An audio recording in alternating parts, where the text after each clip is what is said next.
Hi guys, welcome back to my channel. কেমন আছো তোমরা সবাই? আমি খুব ভালো আছি। তো দেখো, আজকে যাচ্ছে যে মামাবাড়ি, কারণ কালকে দুটো অনুষ্ঠান আছে। আমার ছেলের মুখে প্রসাদ দেবো আর হচ্ছে আমার মেজো বোনের স্বাদ অনুষ্ঠান আর কি।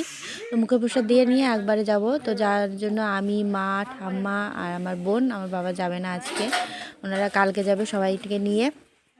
তো দেখো, আমরা বেরিয়ে পড়েছি, যে টোটোতে বসে পড়েছি। আমাদের একটা জ্যাঠা ছিল, উনি আর কি আমাদের দিয়ে আসতে যাবে, সেই জন্য পুরো বাড়ি পর্যন্ত, মামা বাড়ি পর্যন্ত।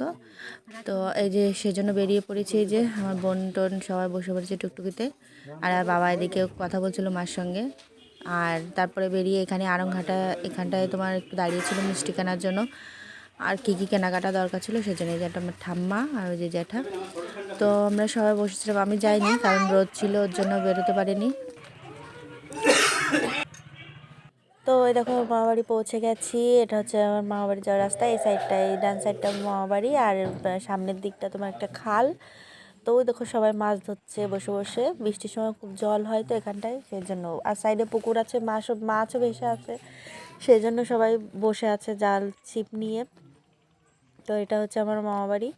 তো যেদিন এসেছিলাম সেদিন তো কোনো অনুষ্ঠান ছিল না, তার জন্য এদিক ওদিক ঘুরে দেখছিলাম। আমার মা আর এদিকে আমার ছেলে ঘুরে বেড়াচ্ছে, এই যে। আর এটা হচ্ছে আমার বোন ভিডিও বানাচ্ছিল। তো পরের দিন আমি রেডি টেডি হয়ে এই যে বেরিয়ে পড়েছি। আর এই যে আমার ঠাম্মা আর দিদা দুজনে যাচ্ছিলাম এই যে কালীবাড়িতে। তোমার এখান থেকে তাবিজ নেওয়া ছিল, সেজন্য সবাই বললো এখান থেকে মুখপ্রসাদটা দিলে ভালো হবে, তার জন্য মুখপ্রসাদ দিয়েছি। এখানে মুখপ্রসাদ দিয়ে বেরিয়ে পড়বো আমার বোনের বাড়ি, মেজো বোনের বাড়ি। তো এখানটায় দেখো, সবাই অনেক লোকের আয়োজন ছিল। তো আমার বাবার বাড়ির থেকে অনেক কয়জনই এসেছিলো। এই যে আমার জ্যাঠা, কাকা, বাবা, দাদা সবাই এসছে। তো এখান থেকে দুদিন ছিলাম, থেকে তারপর বাড়ি চলে গেছি। তো আর কি, আজকের মতো এটুকু। দেখাচ্ছি নেক্সট ভিডিওতে।